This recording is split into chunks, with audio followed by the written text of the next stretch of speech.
For as long as humans have been around, we found new ways to trade things, from bartering for goods and services to the silver penny in Western Europe, to the first paper money in China, to the modern-day credit card and debit card. People love trading a small, easy-to-carry-around thing for bigger, more cumbersome things. The invention of the smartphone only continued this trend. Now, you didn't even need to carry a physical currency at all in order to have spending power.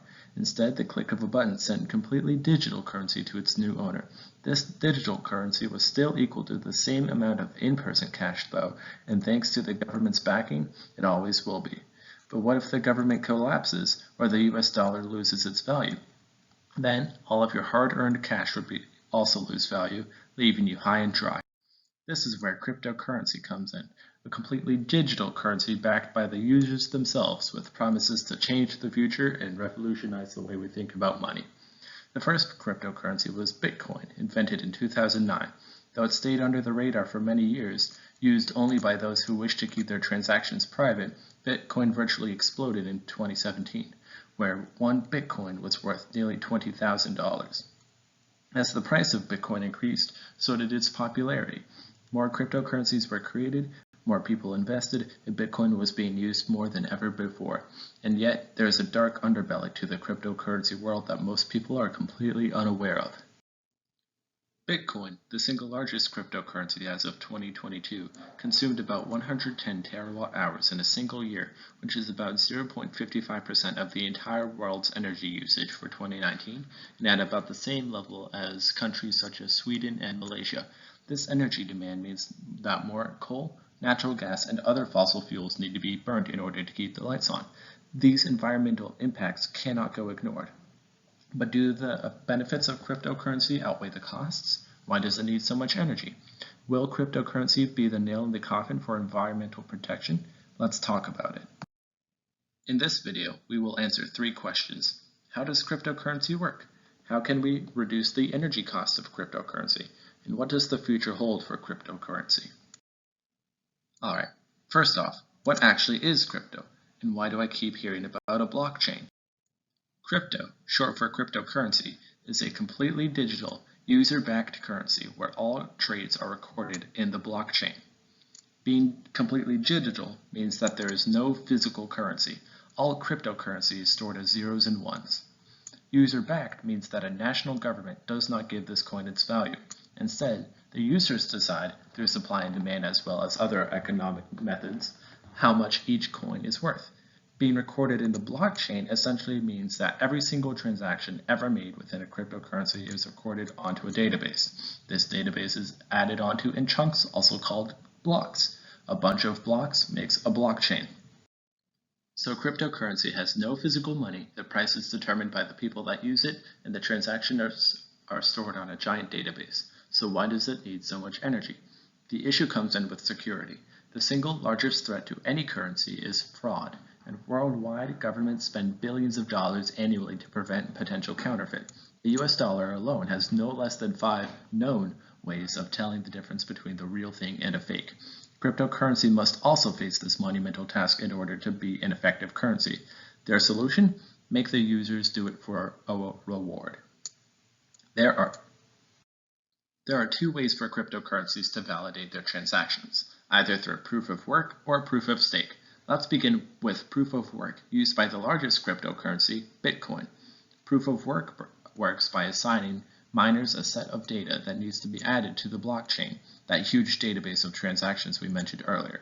Miners, the people who do this stuff, are provided with data from the previous block or transaction, and off they go. From here, miners compete to discover this info using mathematical algorithms. The miner who finishes this riddle first then shoots out a message that says they found the answer, and to check their work, please. From here, other miners validate this information. Once 51% of all miners have validated it to be the correct information, that data is successfully added to the blockchain, and the miner who found it first receives an award in the form of Bitcoin. Currently, there are just over 1 million separate miners located worldwide. Proof of stake is a bit different. Instead of a competition to solve a mathematical problem, miners, called validators in this system, are chosen based on how much they have invested in the cryptocurrency. From there, they can create their own block as long as it follows the rules. Similar to proof of work, once 51% of the validators check their work, the block is added to the blockchain. Proof of work is currently being used by the two largest cryptocurrencies, Bitcoin and Ethereum. Proof of stake is used by many newer currencies, such as Cardano and Teso. With that lengthy explainer out of the way, let's talk about the reason why this video is being made, the massive amounts of energy that gets consumed every year by cryptocurrency. Once again, over 100 terawatt hours of electricity is being used every year by Bitcoin alone.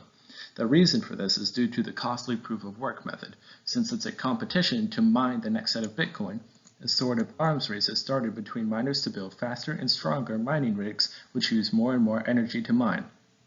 That, in turn, produces more heat, leading to parts that need to be replaced more and more often. This also results in electronic waste. So this is the current state of cryptocurrency. They allow for easy, secure, and quick exchanges of money in a market that never closes at a massive energy cost. So what can be done to reduce this cost? Surprisingly enough, there was a time where this already happened. Previously, an estimated 74% of all Bitcoin energy came from renewable green energy.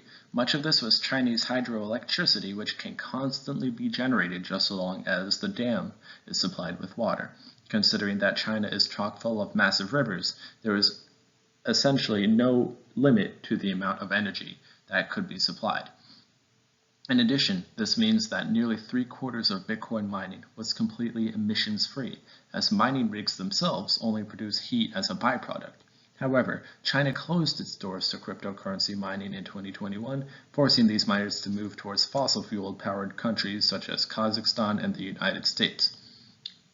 Countries like Venezuela and Costa Rica, who are also dealing with a cheap energy surplus supplied by hydroelectricity, are in prime position to take advantage. Generally, as the number of renewable energy producers increases, the amount of energy stolen by cryptocurrency decreases. The best part about this is that it's already happening naturally, as nations move to turn more and more of their electricity green.